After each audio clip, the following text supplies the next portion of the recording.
on blast.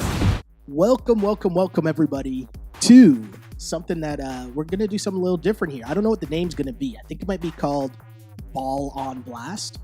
Ooh, I like it. Title still working title. Yeah, but, tentative title. Right? But the crew remains the same. I am Sheldon Alexander, here with the man, the myth, the legend that is Andrew Webster. Webby, Yes, it is good to be back on the On Blast podcast, my friend. Right? And how excited are you for the NBA season? Shelly, it seems like it's been around the corner for the last 6 months, and finally, we get real basketball. Well, the NBA season kicks off with the Cavs hosting the Boston Celtics. Yes, Kyrie my Irving goodness right back gracious. again. And then late night, it's the Warriors and Rockets. I'm not mad at it. I'm not mad at it one bit. Can't be mad at that. And I mean, it's a perfect way to start the season, and it's a perfect way to kick off the podcast just to discuss all the crazy moves that went on this offseason. So let's see. We got Kyrie obviously going to the Celtics, right? Which is how they're starting the season. Chris Paul going to the Houston Rockets. We got the big moves made by OKC. I'm going to ask you, Webby, to kick us off here. What is the biggest move in your mind that was made during this NBA offseason? Like, what move are you looking forward to the most to see how it plays out? Okay. What move am I most excited to see in real life is got to be Chris Paul playing with James Harden. That is good. I don't know how they're going to make it work. I don't know if they're going to make it work, but having those two ball-dominant guards play at the same time for the same team is definitely going to be something to see. It's going to be kind of like the reciprocal of watching Anthony Davis and Boogie Cousins play, right? I like that comparison. Just how are these two guys going to fit together? Now, listen, obviously Kyrie and Gordon Hayward on the Celtics and Paul George and Hoodie Melo on the Thunder, that's going to be awesome. But just the two kind of personalities that Harden and Chris Paul have, it's going to be – I'm really excited to see that. Yeah, it's super interesting too because I want to see how it works for Chris Paul because I think this can actually work just because I feel like James Harden is a great leader. Like he's a great player, but I feel like if he's lacking one thing, it might just be that like winning mentality down the stretch. And I know Chris Paul hasn't gotten to the conference finals. I understand that. But I feel like It's not because Chris Paul is afraid of the moment. I don't think that's really been the issue. I think there are real chemistry issues with the Clippers just in terms of, who gets the ball when, the middle's kind of clogged up, who's really the man on this team. I think in this situation, we know it's James Harden's time, right? James Harden, do whatever you do. But I think it can help Chris in the sense in the fourth quarter, it can kind of be in fourth quarter crunch time. It's like, all right, Chris, get your buckets. Do you know what I mean? He can like set people up. And plus, everyone thrives in D'Antoni's system. So why wouldn't the point god, Chris Paul, do the same? I mean, and you want to talk about another personality that you add into this mix. Seeing how D'Antoni and Chris Paul coexist with this team is going to be really interesting. But you're right. Chris Paul is somebody that the Clippers were able to rely upon to get that bucket when they needed it. And I just think that Clippers team, I felt so bad because Lob City was so much fun to watch, but it just seemed like they had the worst luck in the NBA, Yeah. They could never. It just seemed like it looked like this was the year that they were going to put it together, that something got in the way, whether it would usually be a Blake Griffin injury. Yeah. And now we get to see what the Clippers look like without Chris Paul on the court too. Very true. That'll be interesting to see. You replace Chris Paul with essentially a mix of Lou Will and Patrick Beverly. Don't forget about Teodosic. True. I'm not hating on your guy. I think it'll be a very interesting move in the sense that Blake might kind of start playing that point forward type of move. You know what I mean? Yeah. Like, it could be that thing where Blake fits into that role, and it'll be interesting to see how he fits in playing that role where, he makes most of the decisions. Because Patrick Beverly's a guy that's going to lock down, play defense. That's kind of his role. Lou Will wants to cook. Austin Rivers, I have no idea what Austin Rivers is still doing. But it's something, right? I don't know. But I'm interested to see how the Clippers work out. Will they be better off without Chris Paul? No, I don't think so. But that's just my opinion. The team, I think that they really have a potential. Like our guy Bill Simmons they're definitely a Ewing theory candidate this year. Interesting. Yes. I think that, listen, Chris Paul is obviously one of the best point guards that the league has ever seen. He is the point god, but the return they got for him and what they did with that roster is kind of added by subtracting. You know, they got a lot of little pieces for a big piece, and a lot of these little pieces are really complementary to the unit that's still there now. So I really think that, I mean, I'm not going to say that they're going to be way better without Chris Paul. I'm just saying that look out for the Clippers, man. I think that they're definitely going to be a playoff team, like barring any crazy injuries. Mm-hmm. And I think that, you know, they're going to be a really exciting team to watch. I don't think any of the entertainment value for the Clippers is going to be lost, even though they lost Chris Paul. So one of the things too, and I like that take a lot. I am very interested to see how the Houston Rockets fit and how the Clippers explosion continues, because they're always just a fun explosion or implosion every single year. But one of the other things we wanted to talk about and go through, Webby, was the standings. Who do you think are the playoff teams in both conferences? Do you want to start with the East first? Well, we can start with the East first just because, I mean, it's a little less competitive than the rest of the league. But you know what? Maybe not more compelling, but it's definitely going to be interesting to see what happens in the Eastern Conference in terms of just who can shake out. Like, I think that there's a lot of potential for teams that we're not talking about or thinking about that could make a run for, you know, any playoff spot from really 4 to 8. Yeah, I mean, that's a very interesting thing, because I most people have the top of it staying kind of the same. You know what I mean? Some form of Cavs, Celtics, Raptors, Wiz. Yeah. Some form of that. I actually think we could switch some things up. And I know you're going to enjoy this, but I actually think Philly, if they stay healthy. Big if, huge, massive, massive if.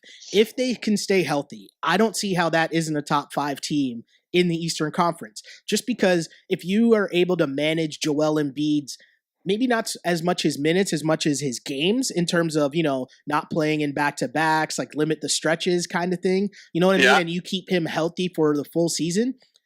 I mean, that team, Ben Simmons looks to be a problem. I know there's talk of Fultz kind of struggling during the preseason. Did you get a glimpse of any of that? Like, did you see any issues with Fultz? I mean, what did I read? That they're going to start him coming off the bench just because he hasn't had the kind of reps that they wanted to have in preseason. Mm-hmm. But, you know, bringing Fultz off the bench isn't necessarily a terrible idea, because with the addition of a guy like JJ Redick, I mean, why can't he be your starting 2 guard while Fultz figures it out? Now, I'm not really worried about Fultz like a lot of these other media members are, because I think the kid's got some amazing talent. Yeah. Like, you read that he plays kind of under the rim, and the free throw shot is obviously, well, it's ugly. Yeah, people seem to be worried. But we're talking about a kid who's 19, 20 years old, man. We're not talking about somebody who stayed in school for 4 years. This kid's got a lot of potential ahead of him, and we've seen this with the Sixers before. They took a chance on Embiid. They sat him for a couple of years. Mm-hmm. And who's to say that Fultz can't figure it out? And it looks like, listen, if it's just your free throw stroke and you're a guard, I think you can figure it out. And I've got no qualms with them bringing this kid along slowly, especially with the moves that they made in the offseason too. I mean, it's so true, right? Like, we're almost spoiled by what some of these kids have been able to do right away in the NBA, that we almost look at it as such a detriment that, oh, maybe it might take this guy a year to figure it out, maybe 2 years to figure it out. And, you know, what's wrong with that? Especially when you have a situation when you have so many young players, that it will take them some time to grow together. And someone like Ben Simmons, who I'm so excited to see how he does in a full season and see him healthy and how he performs, I think that'll be so much fun to watch that team going at full strength, that by the time you do get to Fultz being ready, you know, like, who knows what Ben Simmons is doing at that point, right? Because just some of the looks. I mean, as a truster of the process, a self-admitted truster of the process, I've done some really deep dives into some Ben Simmons Instagram videos. Okay. And I don't think that the league is ready for what this kid can do. Right. And I mean, the ability to, this is a new NBA. We're talking stretch fours, we're talking stretch fives now. And like, it's almost, no, not almost. We're getting towards positionless basketball, right? So like, you used to be able to try to define people by how tall they were. And that kind of set aside, this is your skill set because you're this tall and this is a position you're going to play. And now you're getting guys like Ben Simmons, who probably you'd be thinking has like small forward or maybe a power forward, but he has guard skills, right? And he might be running that offense, and it might be easier for Fultz to transition with that team because he doesn't have to, handle all the playmaking load as a rookie, right? Like that's kind of crazy, but I hope it works out for them because I really think after all these years, and Embiid's such a lovable character, you want to see that guy succeed. He's just amazing on Twitter. But the guy that I want to see succeed most of all is Brett Brown. I mean, this is a guy who came from the Spurs. He's got that like winning pedigree behind him. And credit the Sixers, while they went through this tank, they've kept him on. And and now if they do get some success, I hope that he gets to enjoy that too.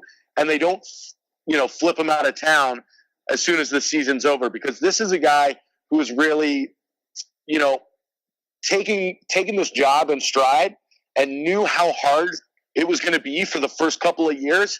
And I really think that he is the right coach to lead these guys and hopefully realize their potential. Yeah, I mean, it's so cool for that team because you're right. It would be so much easier in other situations where a team kind of gets rid of the coach because the record's been so bad. And, it makes so much sense that you finally have a situation where from ownership down, they kind of have an understanding of what's going on. And you can't just immediately put all the losses onto the coach, right? And it's so refreshing in sports because we're always so quick to rush to judgment. And I wonder how much longer that clock will last, do you think, in terms of, how much time does he have? Is it just as soon as all these guys are healthy? Or do you know what I mean, Webby? Like what's the clock in Philly? What's the expectations for Philly heading into this season?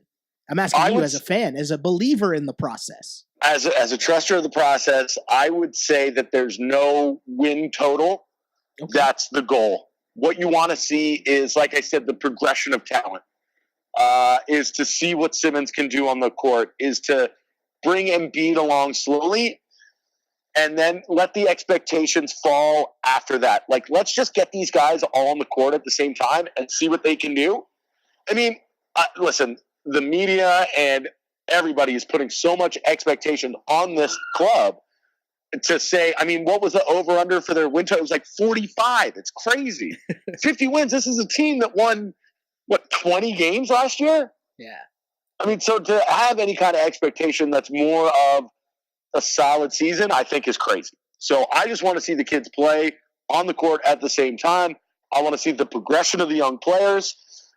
And if they win a few games along the way, so be it. But I think that the real years for their expectations of wins are going to be next year and the year after. So as we look at the Eastern Conference, right, and we look at the bottom of the Eastern Conference, I think that's where things kind of get super interesting because you have so many teams that could be, I don't know. I mean, it's the last year of tanking, essentially, right? So you're going to get a bunch of teams. And when you look at the real bottom of the Eastern Conference, you're looking at the Knicks will be really trash. The Pacers will be really trash. Chicago, Orlando, right? Like Atlanta, like who knows what they're doing. But I don't know about Orlando. I know that they're a very weird lineup on that team, a really strange roster. Yeah. But because the East is so bad, listen, 8 teams are going to make the playoffs. Okay, so let's break this down then. Okay, so let's see. Last year's playoff teams, right? We had Celtics, Cavs, Raptors, Wiz, Hawks, Bucks, Pacers, and Bulls. So let's assume the Bulls and Pacers fall out. Yeah. The Hawks, do we think the Hawks are still a playoff team? No, I think the Hawks are in tank mode. So who's coming up then? We got the Hornets. That's 3 teams we need to replace. We're going to look at what? The Hornets. We got to look at the Heat. Yeah. And then what? The Sixers are in play here. The Sixers are in play. No? I like the Heat a lot. I think the Heat are a playoff team this year. I think so too, right? And the way that they finished last year was so crazy. We have to preface everything with if they stay healthy. Yes. But I think that Miami's got the talent on that team, and especially the coach. Yeah, we've seen Spo work his magic for how many years now? I mean, he's kind of been a guy that you gotta trust in just because he's been doing it through every single different kind of situation you could throw at him. With LeBron, without LeBron, with D-Wade, no D-Wade. And what they did in the second half of last year to almost make the playoffs was so incredible, right? Like he turned Dion Waiters into a real legitimate NBA closer. James Johnson. Dion Waiters was almost out of the league. He couldn't find a team. Right? And what James Johnson turned into as well. It's the same thing. Those are two great stories in terms of guys who, bounced around the league. And James Johnson guys.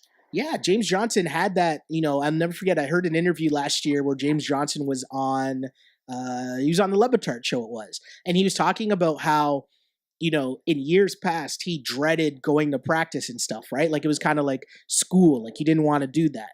But the culture in Miami was one that was so different that it was almost a lifestyle change because you're eating better, you're working out better, you're taking care of your body. Like it was a full total package. It wasn't just about, okay, cool, here's practice, here's the game, right? Like everything sort of. It was a whole lifestyle. Exactly. Yeah. And I mean, hey, he's talking that when he was trying to get paid, and it worked off. It worked for him. I mean, he had a really good year, and it'll be interesting to see what happens with the Heat again this season. I mean, I would assume for them, their expectations are to make the playoffs, but we'll see how that works out.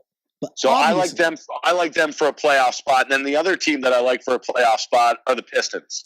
And I'll tell you, this is all based on one person and one person only. And that's Avery Bradley. I think he is so underrated. And I think putting him with that lineup, I mean, I know all the talk about Reggie Jackson, that this kid is a team cancer. But I think Avery Bradley is a real leader. And you saw it with Boston last year. And I think, listen, Boston's really good. And I don't think they're going to miss much of a beat. But I think they are going to miss Avery Bradley. And just more than what he does on the court, what he does off the court for that team.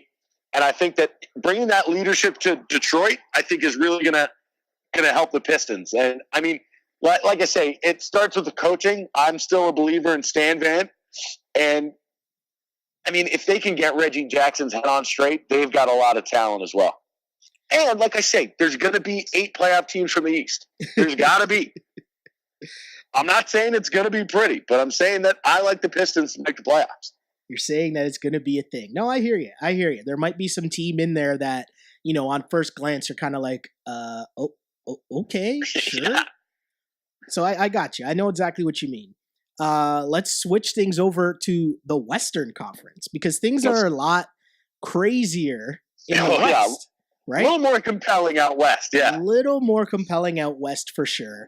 Playoff teams from last year, if we want to go through this, it was Golden State, the Spurs, Rockets, Clippers, Utah, OKC, Memphis, and Portland.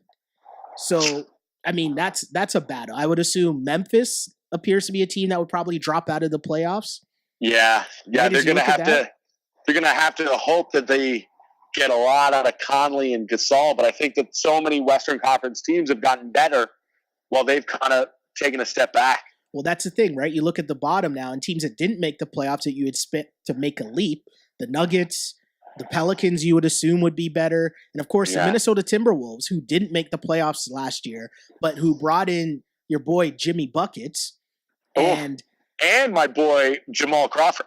Right? And Jeff Teague, and you add that to a team that already has Karl Anthony Towns and Andrew Wiggins. Shout out to the highest paid Canadian athlete. Let's go, right? And he's higher paid than McDavid? I'm pretty sure he just signed the highest paid contract for a Canadian athlete. It's good for him. I'm pretty sure. I'm pretty sure I read that headline when now you got me second guessing myself, Webby. But I'm pretty sure he signed that deal when he just re-upped last week. No fact checking. I'll fact check it after, and if I'm wrong, I'll take it out. Probably. Yeah, we'll post it up. We'll post the retractions and corrections. Connor McDavid will come at me, like, what the hell, bro?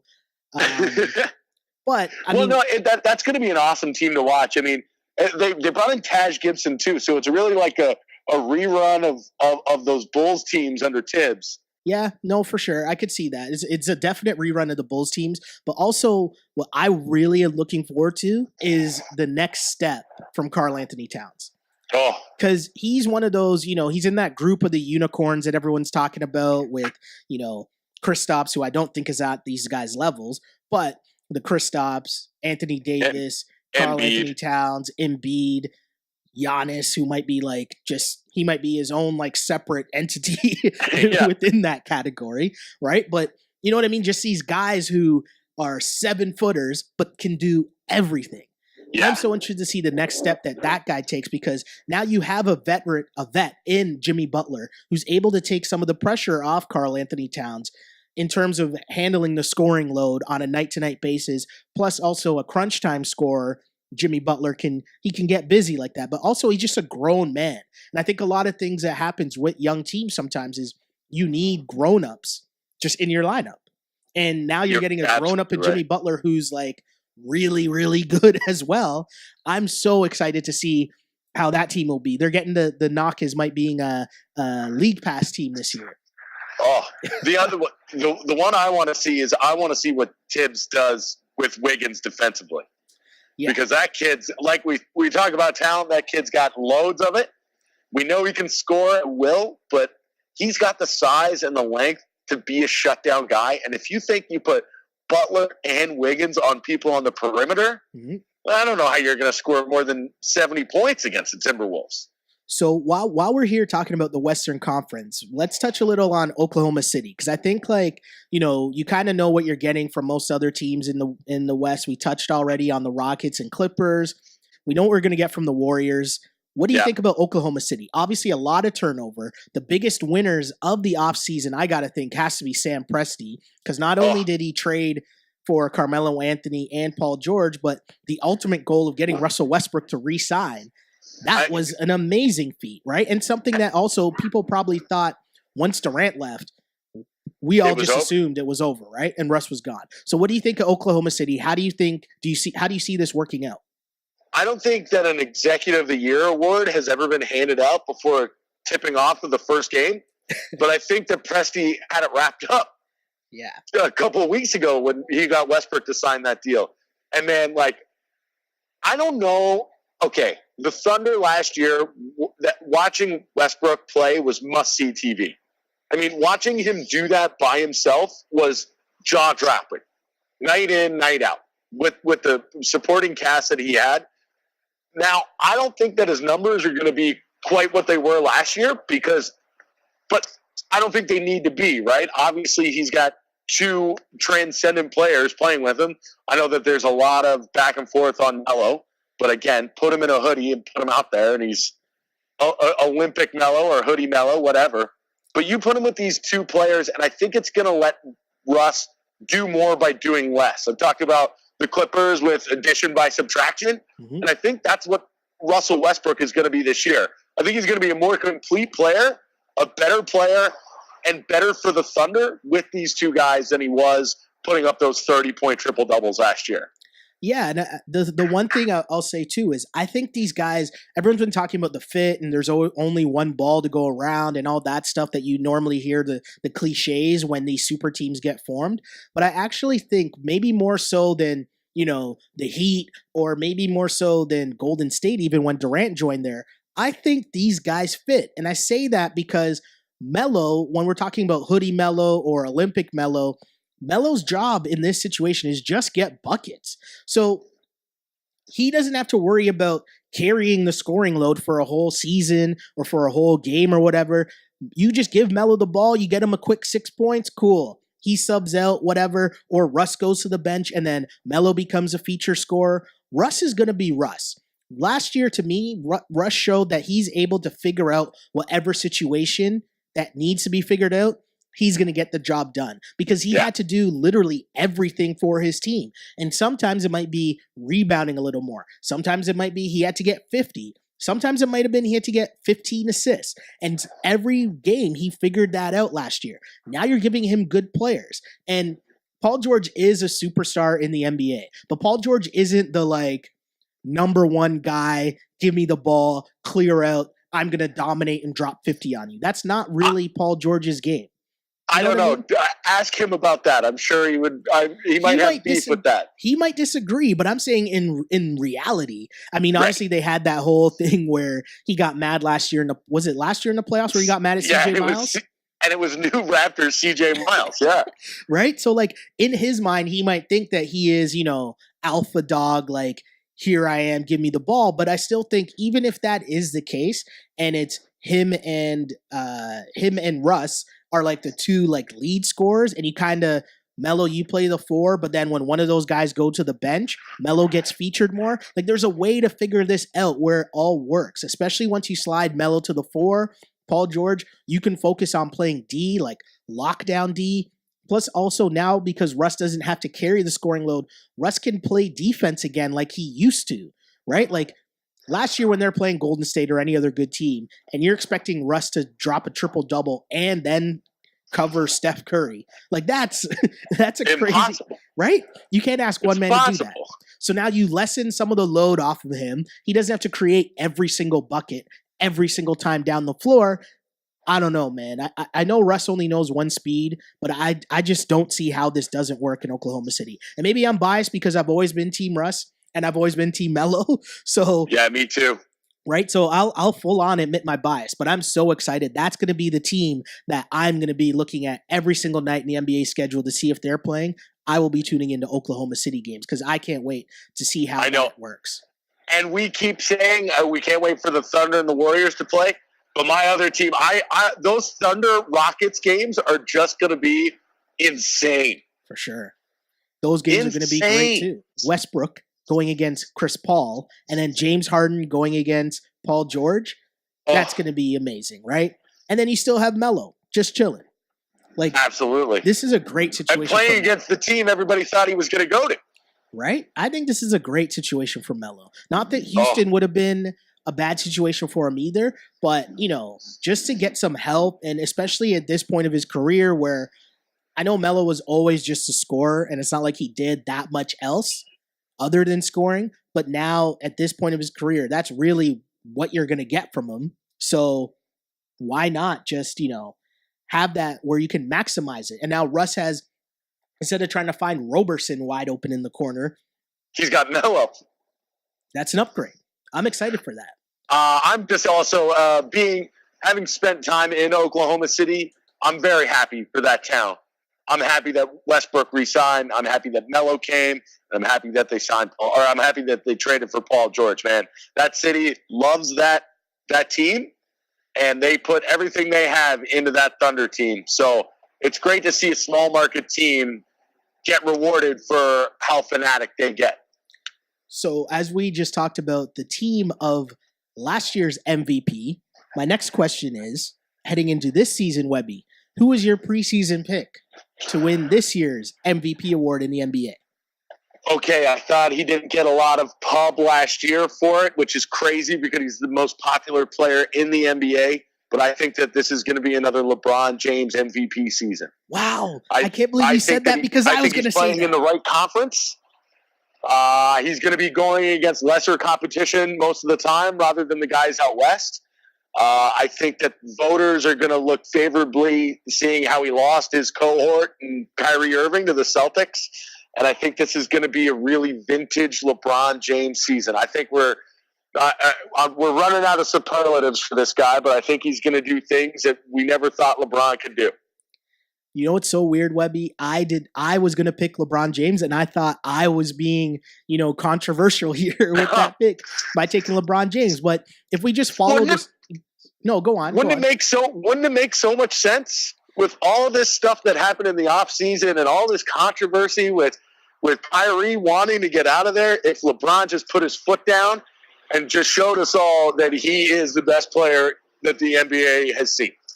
I mean, I just think, you know what else adds into this too? I feel like when you're at that peak level that LeBron James obviously is, you need certain things. Like it's tough for you to get up each and every year for the regular season, right? When all you're playing for is championships, it's got to be tough for you each and every year to get up. And you kind of need to find these little things to get you going.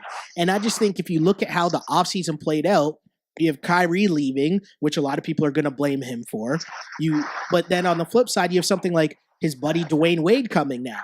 And I think that might rejuvenate him a little, give him a little extra, put a little extra pep in his step, kind of, like, because if we remember, LeBron always always plays his best when he's having fun.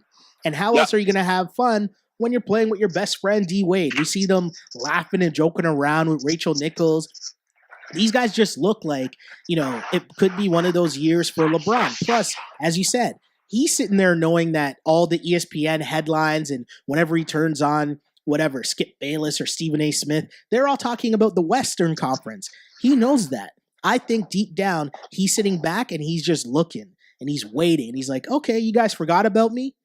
And on top of that, I don't know if you saw today, but the release for his new shoe, the LeBron 15, came out. Yeah, I saw. Have you seen the campaign? Like the Nike ad came out? No, I just saw the shoes. So the campaign came out and it's all about kind of like, people not believing in him again, and he took a picture and Instagrammed it out today, kind of like it's like a billboard kind of ad. And it says, I'm going to read it to you, Webby. It says, if I believed the hype, I wouldn't be chasing the greatest. If they hadn't tried to reduce me to ashes, I wouldn't know that I can rise from them. If they hadn't doubted my hometown pride, I wouldn't have been so driven to fulfill my promise. If they never tried to break me, I wouldn't know that I'm unbreakable. Woo! See, I just feel like that. He's going to win the MVP this year. Right? Like, I saw that today and I was like, damn, son. Like, he is in that mode. Like, he's in that, okay, you guys forgot about me? Like, cool. We got dummied last year in the finals. Cool. Kyrie, you want to leave? Cool. Let me get my boy, old ass D Wade. And Derrick Rose. Hopefully, Jay Crowder. Hopefully Isaiah's back, in time for the playoffs, and let's roll. Let's do this again. I can't wait. I think this is going to be a great season, and I'm looking forward to having fun this season, talking to you each and every week, Webby, about the ins and outs of the NBA. Right? Yeah, so the plan is we're going to try to record these every Thursday night and then put them out Friday morning and just go over everything that's going on in the NBA. We'll hit you with a little bit of Raptors talk as well here and there, but mostly just everything you need to know, all that's going on in the NBA, and just have fun. And also, big thing too is we want to include the people. So anything you guys see, anything you guys want to ask us, we'll do. Yeah, shout it out. Exactly. Ask us some questions. We'll talk about whatever you guys want to talk about as well. This is all just about having fun and bringing basketball talk to the masses. Because as a basketball fan, I find it hard to find places where there's people like us that just want to talk ball and not talking down to people, but just have a conversation about ball. Does that make celebrate the sport, the people who play it, the people who follow it, man. That's what it's all about. Hell yeah. So again, as of now, we're calling this Ball on Blast will be the name of this podcast. Ball on Blast. I like it. B.O.B. Yes. Look for it wherever you find our podcast, whether that is, hopefully we'll be up on iTunes, but for now, for sure, we'll be on, I was about to say Snapchat, which is not SoundCloud. Not what it was at all. Snapchat. That's amazing. It's going to be a long Snapchat. Look out for it on SoundCloud. But as always, if you want to hit us up with questions and find the podcast, you know where to go. You can find me on Twitter at Sheldon Alexander. Or no, that's not my Twitter handle. My Twitter handle is at Shell Alexander. My Instagram is Sheldon Alexander. Wow, I'm struggling here, Webby. What's going on? Hopefully you know your Twitter handle. I do indeed. You can find me at awebster84. Just holler at me. Yes. Holler at us all the time. And in the meantime, we'll just be sitting back watching ball and watching Austin Matthews take over the world, son. Yo, my adult son, what a beauty, eh? I feel like every week, as a running bit, we should just end with praise of the with Austin Matthews talk. Yeah. Yes, at the end of every basketball podcast, that's what we will do because Austin is just that nice, son. Oh, yo, I love him. That was so sick on Saturday. But listen, that's hockey. This is a ball on blast. This isn't puck on blast. No pucks in deep here. Till next time. Take care, Webby. Later. On blast.